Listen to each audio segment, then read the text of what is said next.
Il y a un défi que la foi pose aux artistes. Comment représenter le Christ dans son corps glorieux, régnant dans le ciel à la droite du Père, par opposition aux représentations plus humaines, comme dans les scènes de la Nativité ou de la Passion? Comment imaginer le Christ révélé comme Dieu dans sa parousie à la fin des temps, au jugement dernier, manifestant la victoire du bien sur le mal?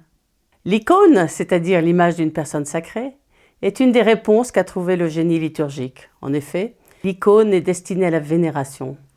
Elle apparaît au 5e siècle et se répand dans le christianisme oriental au 6e et 7e siècle. La plus ancienne icône du Christ glorieux ou Christ Pandocrator, qui signifie tout-puissant, se trouve au monastère Sainte-Catherine sur le mont Sinaï. Cette icône date de la première moitié du 6e siècle et a été probablement écrite à Constantinople.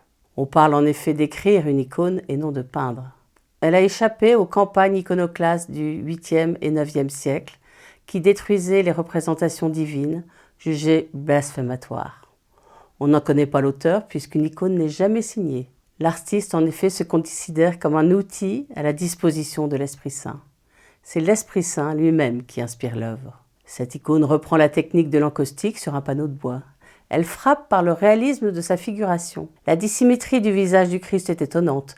Les yeux, le nez, la bouche, les oreilles, enfin les épaules ne sont pas à la même hauteur, ce qui produit l'impression que le corps est de côté et qu'il se tourne vers le spectateur. Est-ce maladresse de l'artiste? N'est-ce pas plutôt un coup de génie de sa part pour montrer les deux natures du Christ, humaine et divine? Comment en effet représenter la nature divine du Christ à travers un visage si humain? La composition de cette icône est en format de portrait.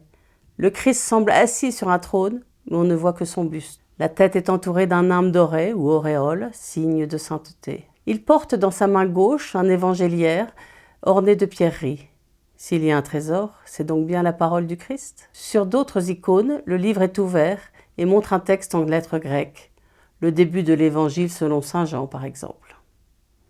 Il bénit en joignant 3 doigts qui représentent la Trinité, Dieu, Père, Fils et Saint-Esprit.